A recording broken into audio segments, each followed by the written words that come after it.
Pensez-vous que l'on puisse être épanoui en vivant seul? Pourquoi? Introduction, réformulation, plus d'opinions aujourd'hui. De plus en plus de personnes choisissent de vivre seules. Que ce soit par choix personnel ou par nécessité, cette situation soulève une question importante. Peut-on réellement être épanoui en vivant seul?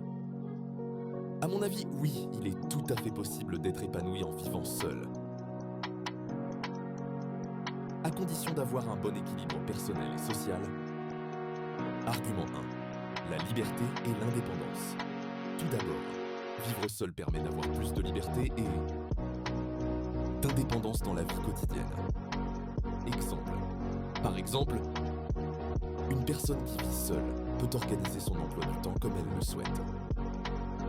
Choisir ses activités, ses habitudes et son rythme de vie sans devoir faire de compromis constants. Cette autonomie aide beaucoup de personnes à mieux se connaître et à se sentir plus libres.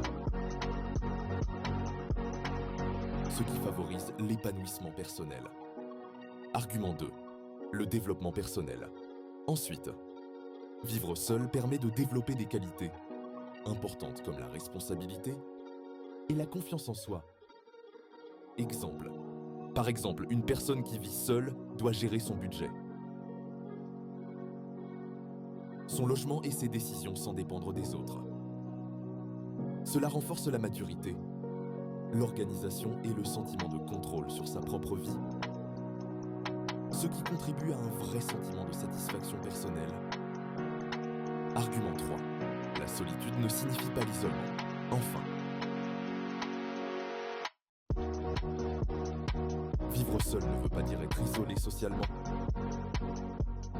Exemple, même en vivant seul, une personne peut avoir des amis, une famille, des collègues et participer à des activités sociales. Par exemple, quelqu'un peut vivre seul mais sortir régulièrement. Pratiquer un sport ou passer du temps avec ses proches. L'épanouissement dépend donc plus de la qualité des relations que du fait de vivre seul ou non. Conclusion. En conclusion, je pense qu'il est tout à fait possible d'être épanoui en vivant seul. Cette situation peut offrir plus de liberté, favoriser le développement personnel et permettre de construire des relations sociales équilibrées. Cependant, pour être vraiment heureux,